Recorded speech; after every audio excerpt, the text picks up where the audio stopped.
नमस्कार, स्वागत और अभिनंदन आप सभी का इस विशेष प्रसारण में। बहनों भाइयों, आज इस देश के लिए और उत्तर प्रदेश के लिए एक बहुत ही असामान्य और असाधारण दिवस है।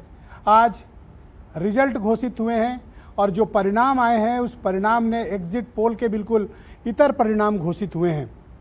उत्तर प्रदेश से जो परिणाम आए हैं और देश भर की जो टैली आई है उसके अलग नतीजे जो आए हैं वो अपने आप में बहुत चौंकाते हैं, बहुत हैरान करते हैं बहनों भाइयों। लेकिन उत्तर प्रदेश का जो डेटा है वो अपने आप में अब तक के जो चुनाव आयोग के आंकड़े हैं वो बहुत कुछ नई कहानी उत्तर प्रदेश में कहते हैं।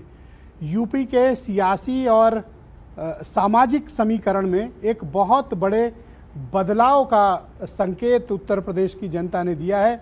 बहनों भाइयों, जैसा मैंडेट आया है बड़ा आश्चर्यजनक लोगों ने माना जब एग्जिट पोल के नतीजे कुछ और थे और जब वास्तविक नतीजे आए तो परिणाम कुछ और निकले हैं।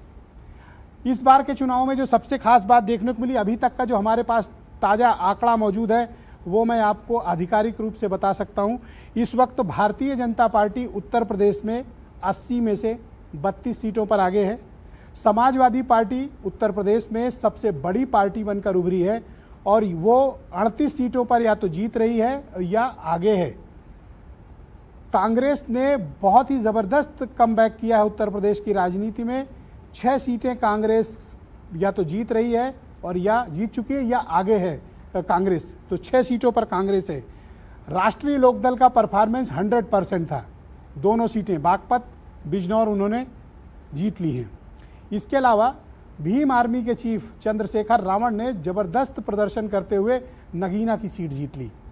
बहनों भाइयों, सिर्फ नगीना ही नहीं बल्कि एक सीट अपना दल की अध्यक्ष अनुप्रिया पटेल भी अपनी सीट किसी तरह बचाने में कामयाब रही, जबकि रॉबर्ट्सगंज उनकी दूसरी सीट हार गई। अयोध्या की सीट भारतीय जनता पार्टी हार गई। ये अपने आप में बहुत ताज्जुब करने वाली बात है। जिस अयोध्या को लेकर भारतीय जनता पार्टी ने पूरा चुनाव का खांचा तैयार किया था, उस अयोध्या में भारतीय जनता पार्टी को हार का सामना करना पड़ा। खास बात यह है कि बहुत से केंद्रीय मंत्रियों को हार का सामना करना पड़ा। चंदौली में महेंद्र नाथ पांडे हार गए, अमेठी में स्मृति ईरानी चुनाव हार गई, संजीव बाल्यान चुनाव हार गए, अजय मिश्रा टेनी चुनाव हार गए। बड़े बड़े दिग्गज इस बार चुनाव में हार गए और समाजवादी पार्टी के उनके यादव फैमिली के सभी प्रत्याशी जीत गए इस चुनाव में। सभी 5 के 5 जीते। बस बदायूं का परिणाम अभी आना बाकी है, लेकिन वहाँ अभी तक की जो सूचना है उस हिसाब से आदित्य यादव आगे चल रहे हैं। आपके मन में प्रश्न होना चाहिए कि उत्तर प्रदेश का ये मैंडेट क्या कहता है। बहनों भाइयों, यूपी का ये मैंडेट कई तरह के नए सियासी समीकरण को बताता है। उत्तर प्रदेश में शेड्यूल्ड कास्ट कम्युनिटी और पिछड़ा कम्युनिटी की ये एकता एक प्लेटफॉर्म पर आना, ये बड़े सामाजिक और राजनीतिक परिवर्तन के संदेश हैं। ये पहला इस रिजल्ट के मसले हैं। दूसरा मसला ये है प्रत्याशियों के खिलाफ यानी बीजेपी के सांसदों के खिलाफ जनता में आक्रोश था, जिसको पार्टी समझ वक्त रहते नहीं पाई। बीजेपी ने ये बात कही, उनके जो मुद्दे थे बीजेपी के, राम, राशन, रोटी, राष्ट्रवाद, इन सब मुद्दों को बीजेपी ने आगे बढ़ाया। विकसित भारत करेंगे, लाभार्थियों की योजना चलाई। लेकिन बहनों भाइयों, इसमें ऐसा प्रतीत होता है जो मैंडेट आया है वो मैंडेट ये बताता है कि पिछड़े और दलित एक प्लेटफॉर्म पर यूनाइट हुए हैं। ऐसा मैं इसलिए कह रहा हूं क्योंकि बीएसपी का जो वोट शेयर है वो बड़ा वर्टिकली फॉल डाउन हुआ है। बीएसपी का 19% का वोट शेयर उनके पास था 2019 में, वो घटकर कहाँ आया है, अभी 9% के आसपास है। फाइनल डेटा आना बाकी है। ये प्रारंभिक रुझान है कि बीएसपी का डेटा महज का वोट शेयर महज 8 से 9% रहेगा। तो यानी बीएसपी का 10% का वोट शेयर कहाँ गया, वो समाजवादी पार्टी और कांग्रेस के बीच गया। मसला नंबर 2, कांग्रेस उत्तर प्रदेश में तीसरी बड़ी पार्टी बनकर उभरी है, मोर देन 10% वोट और 6 सीट। कांग्रेस का ये बाउंस बैक हुआ कैसे, इसके बारे में भी आने वाले वक्त में बात की जाएगी। और अयोध्या हारना भारतीय जनता पार्टी के लिए बहुत बड़े झटके का विषय है। और अगर आप उठाकर सिलसिलेवार देखें, और ऐसा भी नहीं कि बीजेपी ने कम परफॉर्म किया हो, बीजेपी का वोट शेयर जरूर गिरा। 50% प्लस उनका वोट शेयर था 2019 में, वो घटकर कितना आ गया, 43% के आसपास या उससे नीचे आ गया। नुकसान बीजेपी को कितना हुआ, 7% वोट का। बहनों भाइयों, ये मैं आपको पूरे आधिकारिक तौर पर ये बात बता सकता हूँ कि नुकसान कहाँ पे हुआ बीजेपी को। 7% से ज़्यादा का नुकसान, और जिन सहयोगियों को लेकर आए वो नॉन परफार्मर साबित हुए, चाहे वो अनुप्रिया पटेल हो, चाहे वो राजभर हो, और चाहे वो निषाद हो। राजभर और निषाद तो अपनी सीट को गंवा दिए, और इसके अलावा अनुप्रिया पटेल सिर्फ अपनी सीट बामुश्किल जीत पाई हैं। यानी सबके पर ये बीजेपी के लिए लाइबिलिटी बन गए, असेट नहीं थे। असेट सिर्फ एक पार्टी बनी, राष्ट्रीय लोक दल। समाजवादी पार्टी ने अपने कैरियर का सबसे बड़ा प्रदर्शन किया है। मुलायम सिंह यादव जब अध्यक्ष थे, पार्टी के मुख्यमंत्री थे, 2004 के चुनाव में 37 सीटें उन्होंने एक मुश्त जीती थी। अगर ये आंकड़े जो चुनाव आयोग के हैं ये बताते हैं कि इस वक्त समाजवादी पार्टी 38 सीटों पर आगे है। समाजवादी पार्टी के इतिहास में एक साथ, बाद में बाई इलेक्शन में 2 और सीट जीतकर वो 39 हुए थे, लेकिन एक साथ 38 सीटें समाजवादी पार्टी ने अपने जन्म काल के बाद ये पहली बार जीती हैं। ये भी इस चुनाव का एक महत्वपूर्ण पहलू है। इन सारी चीज़ों को समझ लेने की ज़रूरत है। ये आपके लिए आसानी होगी एनालिसिस करने में कि एक्चुअली क्या हुआ है। तो बीजेपी का क्या नहीं चला। उनका राशन का मसला नहीं चला, उनका राष्ट्रवाद का मसला बहुत कम चला, धार्मिक मसले नहीं चले, राम मंदिर, अयोध्या हार गए। तो विपक्ष का क्या चला? संविधान चला, आरक्षण चला, जातिगत जनगणना चली, 1 लाख रुपया महीना महिलाओं को चला, और 30 लाख जॉब चली। अग्निवीर योजना ने भी बीजेपी का बड़ा नुकसान किया यूथ के बीच, क्योंकि कल का भी जो आज सुबह से जो डेटा आ रहा है, more than 46% vote share youth का वो जा रहा है इंडिया की तरफ, और 43% 42% के आसपास आ रहा है बीजेपी की तरफ, जबकि पहले ये था मोर देन 60%। तो इसमें युवाओं के वोट अगर घटे हैं तो कारण क्या हो सकता है? जॉब्स, और कोई कारण नहीं हो सकता। लेकिन बहनों भाइयों, इस 8 से 8% वोट के नुकसान ने बीजेपी के टैली को 32 पे ला दिया। 30 से ज़्यादा सीटों का, उसे 32 सीटों का तो अभी नुकसान है 2019 के मुकाबले, और अगर अभी प्रेजेंट का जोड़ लें तो बीजेपी को नुकसान 36 सीटों का है। ये बीजेपी के लिए अनरिपेयरेबल है। उत्तर प्रदेश में जो कुछ भी हुआ है, कारण क्या है? हमें उसके कारणों को भी समीक्षा करनी चाहिए। बीजेपी क्यों उत्तर प्रदेश लूज कर रही है? समाजवादी पार्टी का इतना ज़बरदस्त प्रदर्शन क्यों रहा? कांग्रेस वापस कैसे ताकतवर हुई? बीएसपी का लगातार फॉल डाउन क्यों हुआ? दिग्गज क्यों हारे?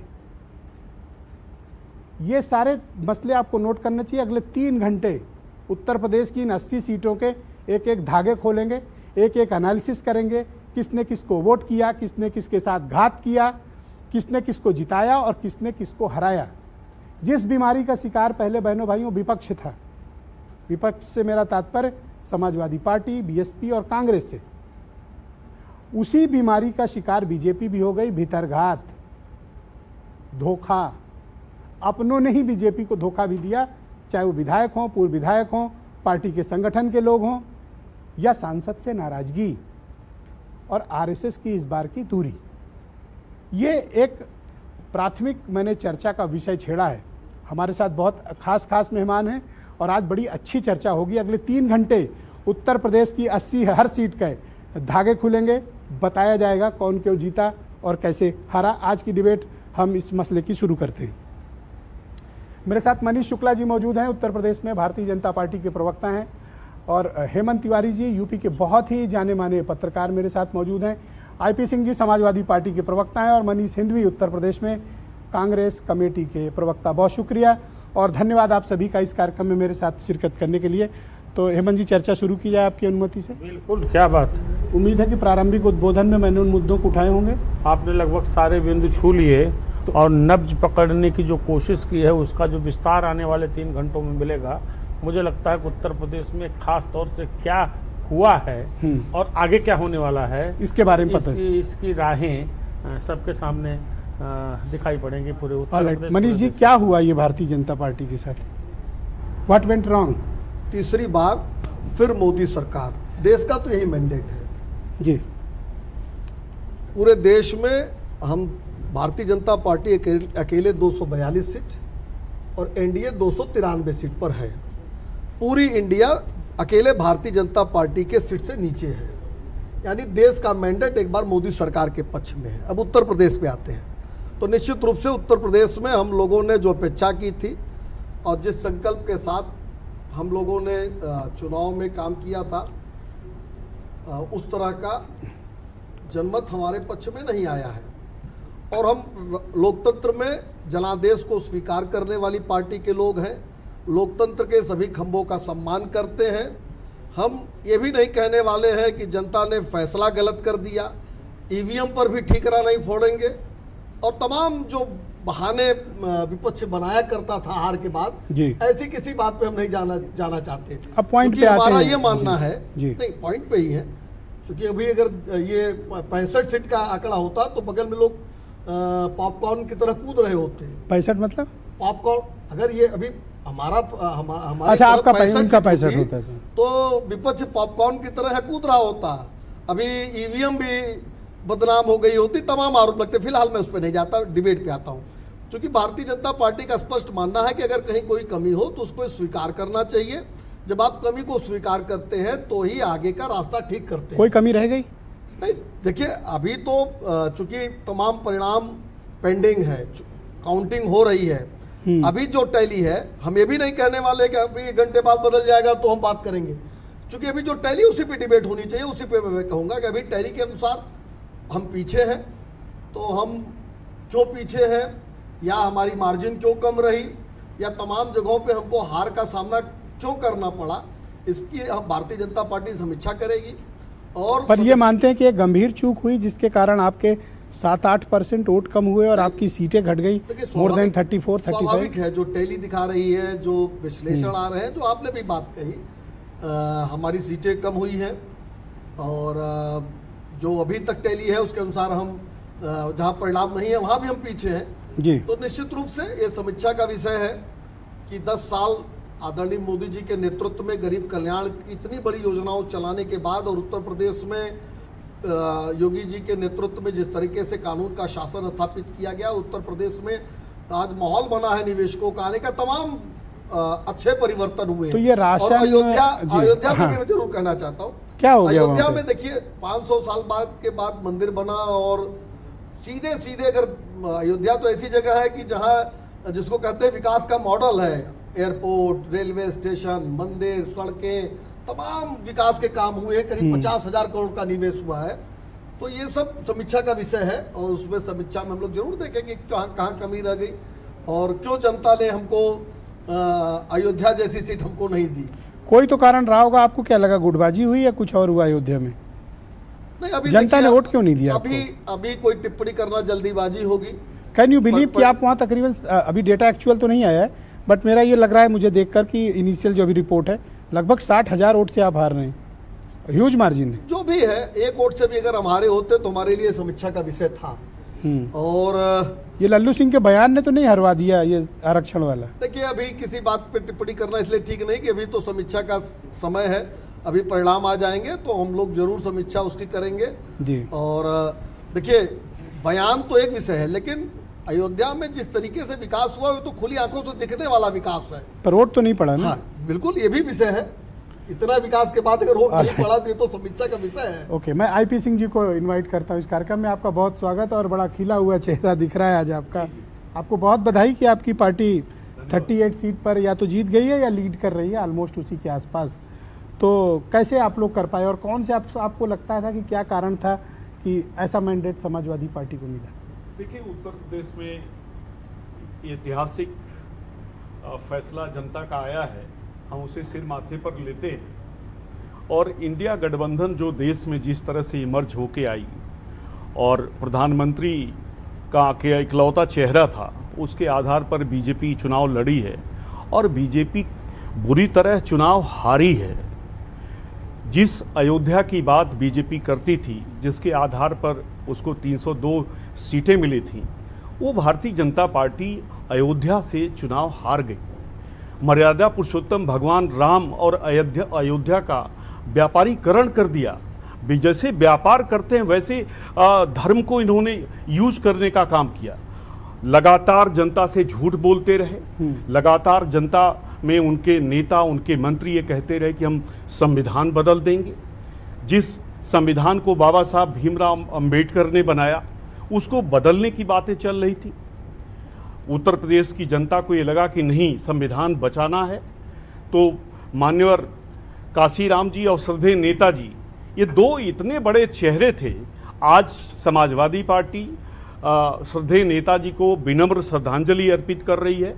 हम एक बड़े जनादेश की तरफ उत्तर प्रदेश में बढ़े हैं।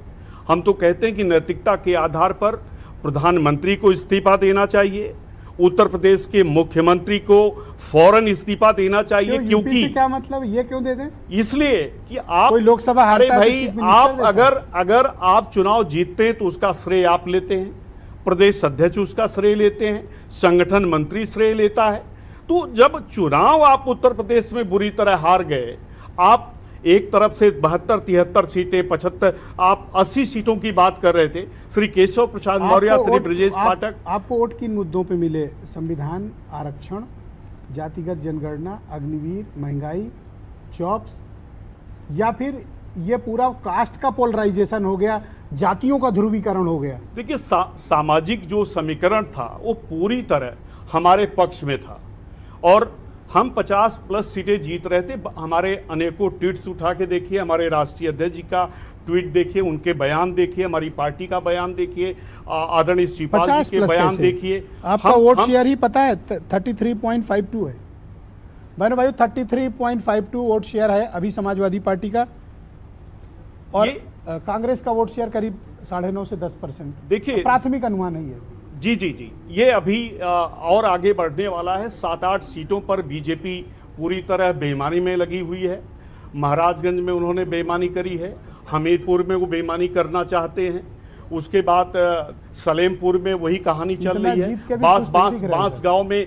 अरे मैं तो डीएम से सीधे बात हो रही थी, मैं तो खुद बैठा हुआ था, किस तरह से वहाँ खेल हो रहा है। अमित शाह जी ने मीटिंग बुलाई, प्रधानमंत्री राजनाथ सिंह दिल्ली में बैठे, आनंद फानंद में उत्तर प्रदेश में मीटिंग हुई, मुख्यमंत्री के साथ सारे लोग बैठे, और इस तरह से एक जनादेश को लूटने का काम बीजेपी करना चाहती है। अपन बात आगे बढ़ाते हैं जी। अब इतना बड़ा मैंडेट आप लेकर आए हैं जी, सबसे बड़ी पार्टी बनकर उत्तर प्रदेश में उभरे हैं, व्हाट नेक्स्ट?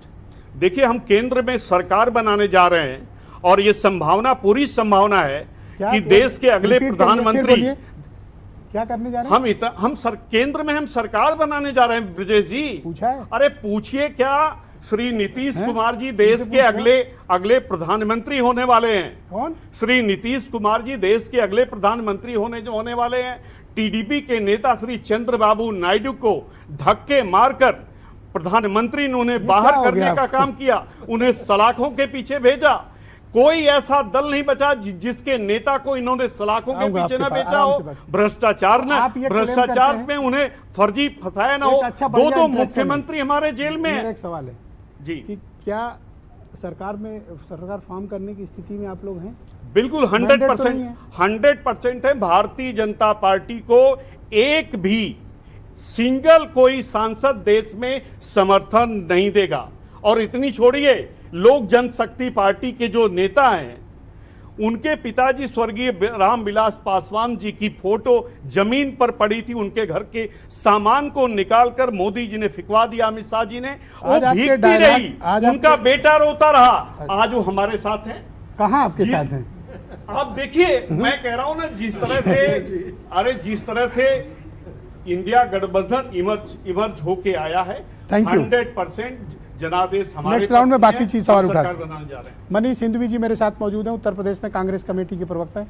मनीष जी, बधाई, आपकी पार्टी का बाउंस बैक हुआ उत्तर प्रदेश में, 6 सीटों पर आप हैं।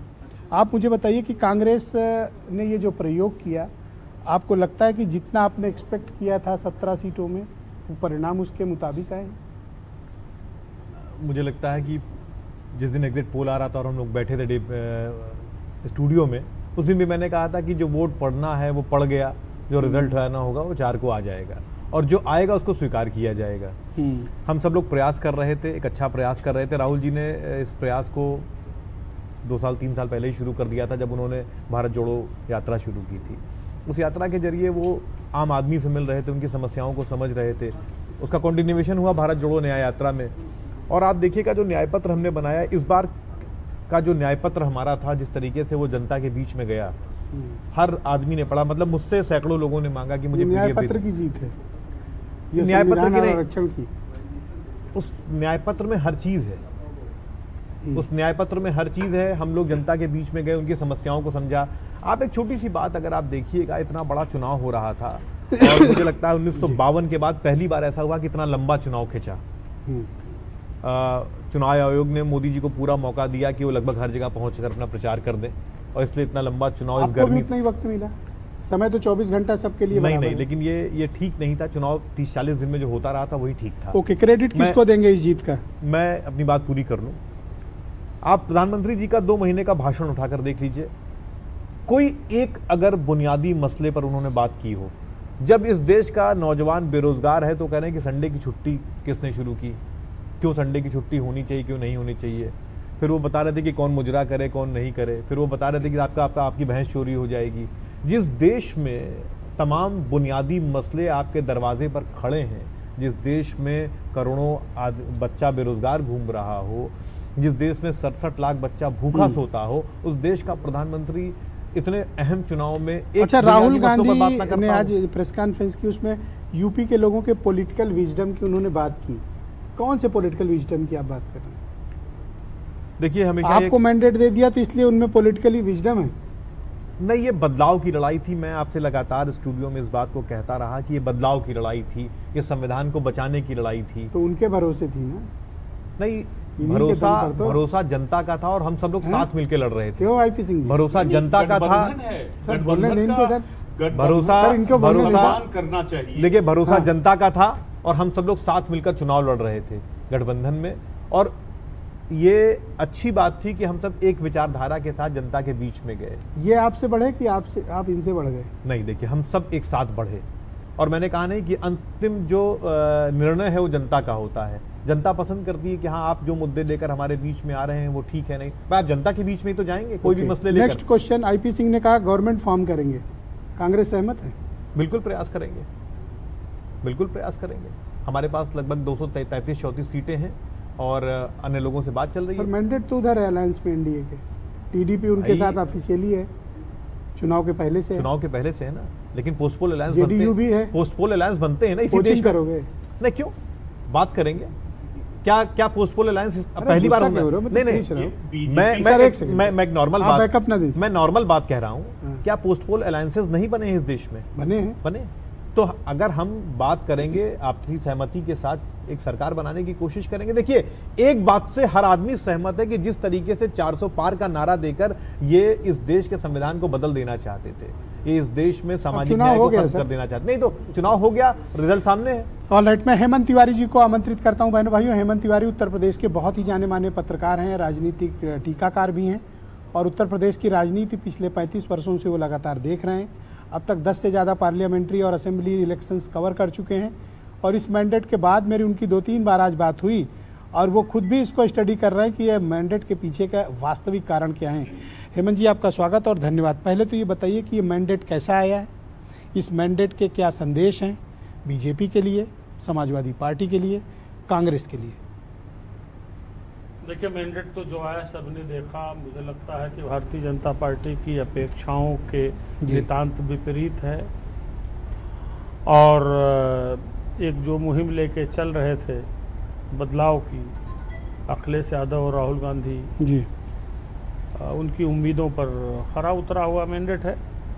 लेकिन कुछ बातें हैं, जैसे उत्तर प्रदेश के बारे में एक बहुत पुरानी सियासी रवायत है कि दिल्ली की गद्दी का रास्ता उत्तर प्रदेश से होकर जाता है। हर आम व ख़ास की ज़ुबान पर इलेक्शन के वक्त ये जुमला रहता है। लेकिन उत्तर प्रदेश का जो रास्ता है ये कितना स्लिपरी है और छोटी समझ कर के कुछ ऐसी बातों को लेकर के भारतीय जनता पार्टी गफलत में रही। जो बड़ी मुलायम बातें थी उसको भारतीय जनता पार्टी की लीडर थोड़ा सा इसको पॉइंट वाइज बताइए, चूक क्या हुई? आता हूँ, व्हाट वेंट रॉन्ग विद मैं बीजेपी? उसी पे आता हूँ। ब्रजेश जी, आपको आपकी पुरानी डिबेट्स का थोड़ा सा रेफरेंस दूंगा। आपकी 2 डिबेट्स में 2 बातें कह चुका था। एक तो 14 अप्रैल 2024 को मैं यहाँ से अमेठी गया, अमेठी से जौनपुर गया और पूरे रास्ते में मैंने अम्बेडकर उत्सव जो होता है उसकी जो भीड़ देखी मैंने आपसे जिक्र हाँ, किया था आपने कहा डिबेट था। में कि मैंने पिछले 35 साल में ऐसी भीड़ आपने नहीं बात देखी। बोली थी, यस। ये भीड़ अभी क्यों है, ये डिकोड करने वाली बात है।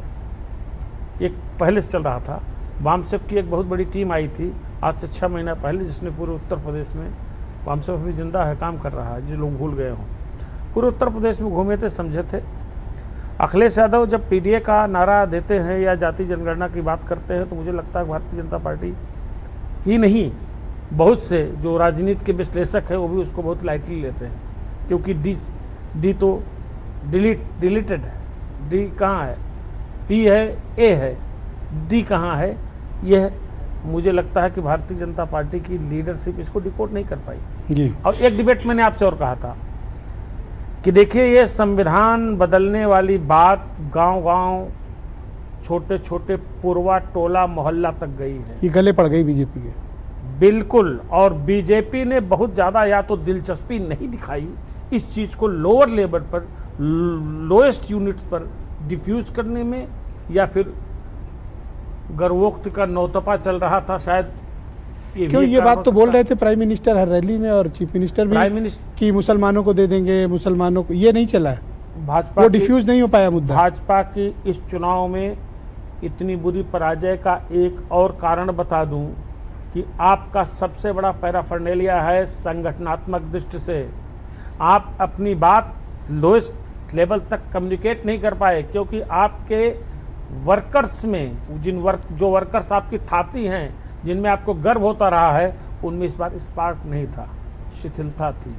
जनता में भी थोड़ी नाराजगी थी, उनमें शिथिलता थी। उन्होंने जा कर के गांव के स्तर पर, देहात के स्तर पर, कस्बे के स्तर पर, शहर के स्तर पर इस चीज़ को क्लैरिफाई नहीं किया कि जो लल्लू सिंह या अरुण गोविल या मिस्टर हेगड़े का बयान है, जिसने अपोजिशन इंडिया गठबंधन ने जो कॉन्स्टिट्यूशन की बात उठाई, जो किताब नहीं, एक लेकर चीज मैं थोड़ा डिफर करता हूँ। जी प्राइम मिनिस्टर ने यूपी के हर एक रैली में जी आरक्षण के मुद्दे पर अपना एक दृष्टिकोण प्रस्तुत किया है। जी।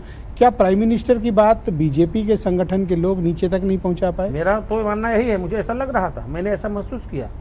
मैं जिस स्थान से आता हूँ, जौनपुर जिला है जहाँ से मनीष जी आते हैं, वहाँ मैंने देखा, ज़मीन पे जा कर के देखा, मैंने गैर यादव बिरादरी के जो कमज़ोर लोग हैं उनसे उनके मुंह से सुना कि भैया जब ये संविधानवा बदल जाए बाबा साहब के तो हमारा आरक्षण खत्म हो जाए। तो अच्छा, बड़ा भाजपा- इंटरेस्टिंग बात है दोस्तों कि ये दोनों लोग जौनपुर के हैं, और जौनपुर में बीजेपी ने जीतने के लिए हर तरह की पेशबंदी की, हार गए जौनपुर।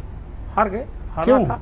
कारण बता बाबू दूं। सिंह कुशवाहा जीत गए। खाली बाबू सिंह को कृपा शंकर सिंह बांदा का से- चुनाव लड़ाने के लिए बीजेपी ने क्या नहीं किया? मैं आपको बता दूं, धनंजय सिंह तक को साथ लाए। फिर मैं बता दूं, मैं एक पंक्ति में एक बात कहता हूं कि जातीय गोलबंदी की जो संरचना अखिलेश यादव ने की, भारतीय जनता पार्टी उसकी गहराई को समझ नहीं पाया भारतीय जनता। और ये जातीय गोलबंदी उस पूरे वर्ग को समाजवादी पार्टी और कांग्रेस के साथ लाई, जो वर्ग 2014 से बहुत शिद्दत के साथ भारतीय जनता पार्टी के साथ जुड़ गया था, पहले से नहीं जुड़ा था, जुड़ गया था। ये अलग बात है कि एक ज़माने में ये अपोजिशन का ही, यानी कांग्रेस का, उनका साथी हुआ तो करता था। अयोध्या में भगवान राम का मुद्दा चला नहीं, अयोध्या की सीट हारे। जी राशन कोई बहुत इम्पैक्ट डाला नहीं, जी राष्ट्रवाद बहुत अधिक दिखा नहीं, और जिस तरह की टैली ने देखी तो सब रेड रेड रेड रेड दिख रहा है। जी, मैं बताऊं आपको, रेड मैं है बताऊं पूरा, आपको। अब आप फिर एक चीज़ शायद भूल रहे हैं, रेड जोन। मैं आपको दोबारा याद दिला दूं।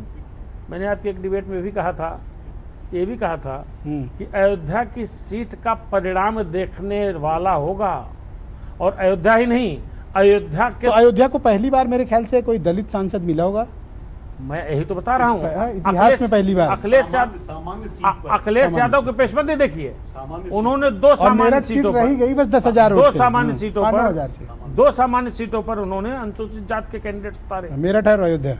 और कल क्वेश्चन करके उतारा। क्या भारतीय जनता पार्टी को इस बात का आइडिया नहीं था कि ये कितना जातियां जुड़ करके कितनी हो रही हैं? सबको था, हमको, आपको था। क्या ओवर और- कॉन्फिडेंट थी बीजेपी? निश्चित रूप से, हालांकि बीजेपी की, हमको लगता है कि नरेंद्र मोदी को इस बात का आभास था कि चीज़ें बहुत अच्छी नहीं हैं, बहुत अच्छा करने की ज़रूरत है। मुझे लगता है कि भारतीय जनता पार्टी का मौजूदा संगठन भी निष्प्रभावी साबित हुआ, क्योंकि फिर मैं दोबारा कहूँगा, 4 बार भाई कहूँगा, प्रत्याशियों पर भी तो नाराजगी थी, उसमें संगठन क्या कर लेगा?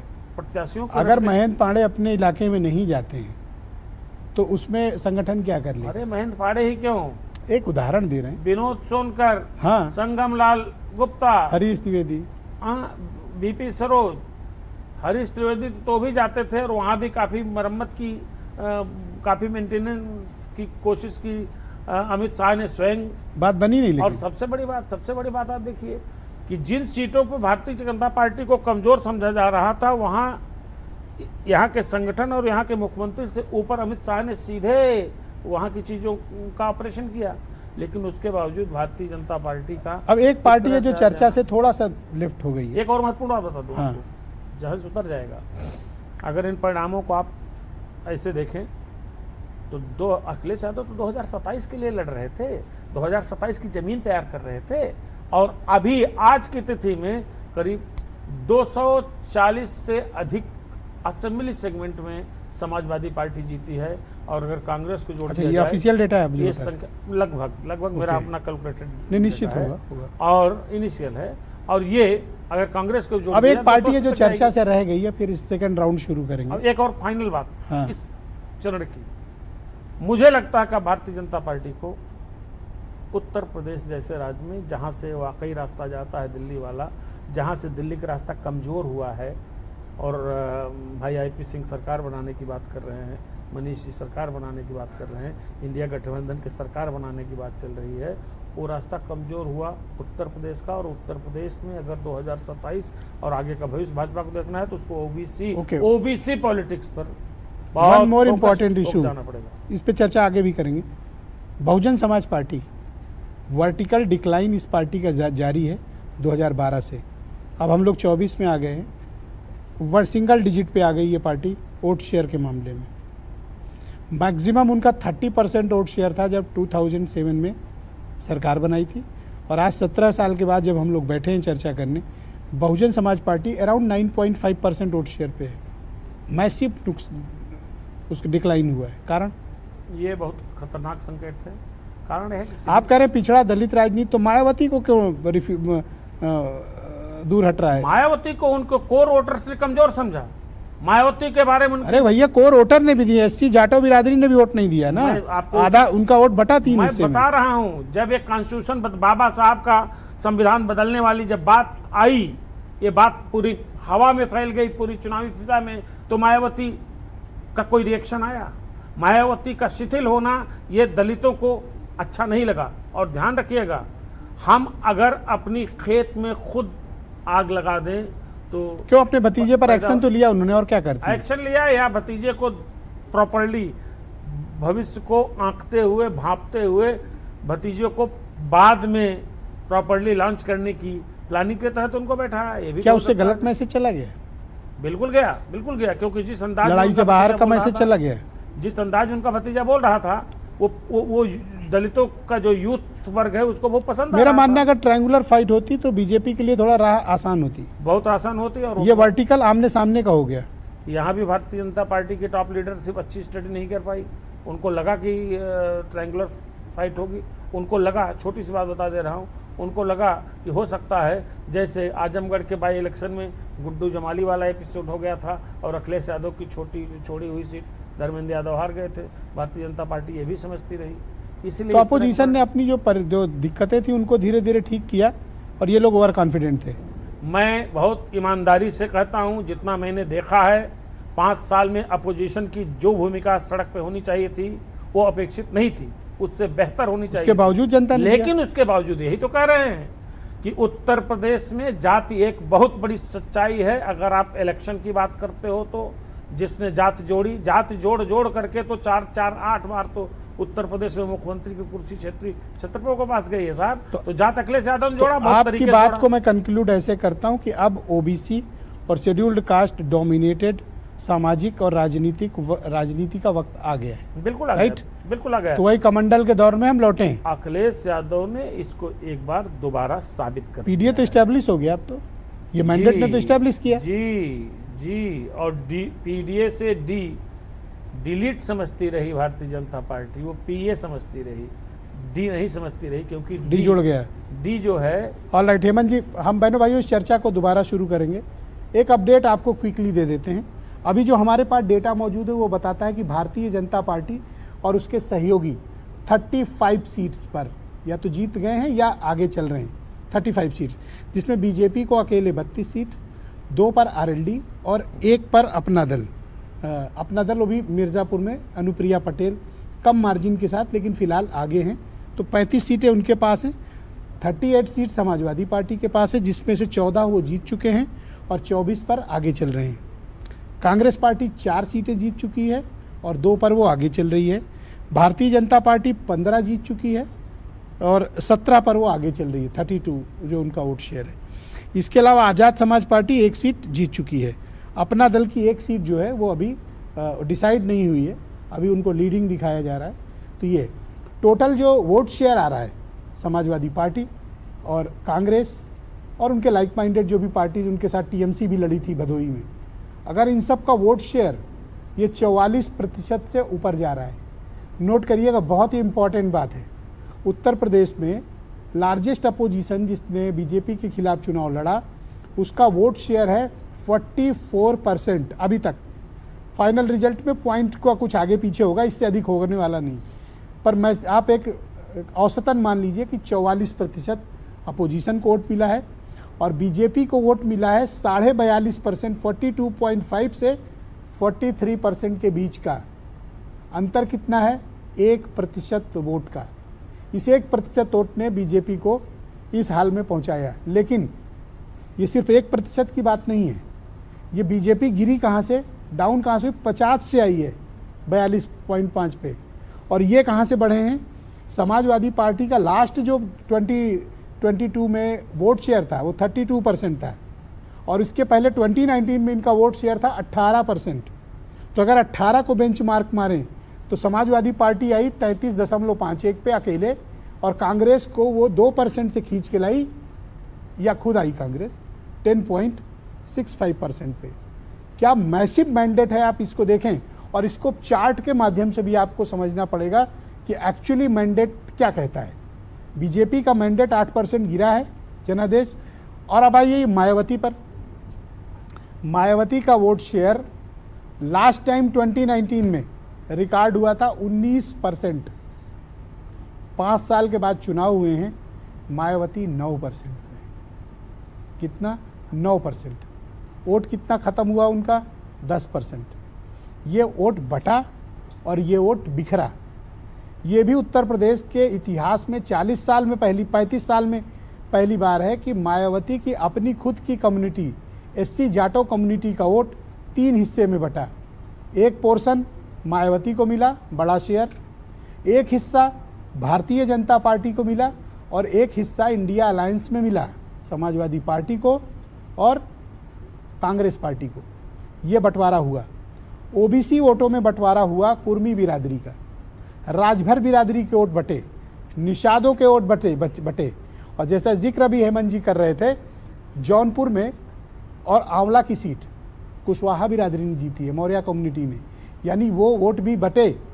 और तीसरा एविडेंस के साथ उदाहरण है सुल्तानपुर की सीट राम बुहाल निषाद का जीतना, मेनका गांधी का हारना, यानी निषादों के वोट भी बीजेपी को नहीं मिले और निषाद शिरोमणि खुद अपने बेटे की सीट हार गए। वहाँ निषादों का ज्यादा हिस्सा रामभुआल। क्या ये सहयोगी लाइबिलिटी बन गए?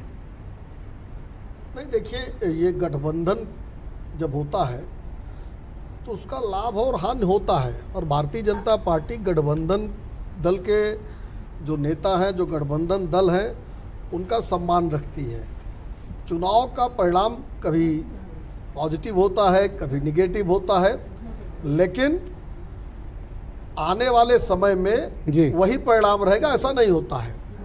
जैसे आप आरक्षण की बात कर रहे थे, उन्होंने कहा आरक्षण बदल देंगे, एजेंडा चला। अब अभी ये समीक्षा का विषय है कितना चला कितना नहीं चला, लेकिन तथ्य तो यही है कि ओबीसी एससी एसटी एक्ट के आरक्षण पर डाका तो कांग्रेस और इंडी गठबंधन ने डाला है। कर्नाटक में संपूर्ण मुसलमान को ओबीसी में किसने डाल दिया? बंगाल में 2010 से लेकर आज तक, वन बाई वन अपन आएंगे, आराम से बात करें। नहीं, अब झूठ ना फैलाइए। 2010 से लेकर अभी तक के कास्ट सर्टिफिकेट को माननीय उच्च न्यायालय पश्चिम बंगाल ने कैंसिल कर दिया। ये कह के नरेंद्र मोदी जी का बयान है कि मेरे इस पास। तरीके से हम लोग आराम से बात करें, बड़ी सिस्टमेटिक डिबेट, पूरा टाइम दूंगा। और बड़ी ये दुआ वाली डिबेट नहीं है, अपन सब लोग ऐसा है खूब बात ब्रजेश जी, करेंगे। मैं 3 कहना- घंटे का समय है, ब्रजेश खूब बात जी, होगी। मैं कहना नहीं चाहता था, बोलिए। लेकिन कोई विद्यार्थी जो 100% अंक पाता रहा हो वो 80% पे आ गया, और कोई फेल होता रहा हो वो किसी तरह ग्रेस मार्क से पास हो गया, और उछलता कूदता वही हाल हो गया इनका। और अभी मैंने राहुल गांधी की आपको पीसी झूठ देखी, बोलने दिया जाए इसका मैं मतलब है? पीसी अभी मैंने, अब मैं बता देता हूँ सर, आपका एक-एक भी करके हाल। बोलते हैं ना, आराम अभी से राहुल बात होगी। गांधी की पीसी में देख कर आ रहा हूँ, उन्होंने कहा कल हम बात करके बताएंगे, लेकिन उनके प्रवक्ता है बता दे रहे हैं कि हम सरकार बनाएंगे। यानी अपने राहुल गांधी से ज्यादा पहले ये जानकारी इनके पास है। जी। हाँ, तो बंगाल में माननीय उच्च न्यायालय ने कास्ट सर्टिफिकेट को कैंसिल कर दिया, ये मानते हुए कि गलत तरीके से मुसलमानों को ओबीसी के आरक्षण का भाग दिया जा रहा है, ये तथ्य है। और हम ये भी मानते हैं, अच्छा, हो सकता है इस तथ्य- प्रधानमंत्री नरेंद्र मोदी इस वक्त संबोधन कर रहे हैं। मैं सीधे आपको ले चलता हूं, और वो कुछ कार्यकर्ताओं के साथ बातचीत कर रहे हैं। क्या कुछ कह रहे हैं, सीधे आपको ले चलते हैं बीजेपी हेडक्वार्टर।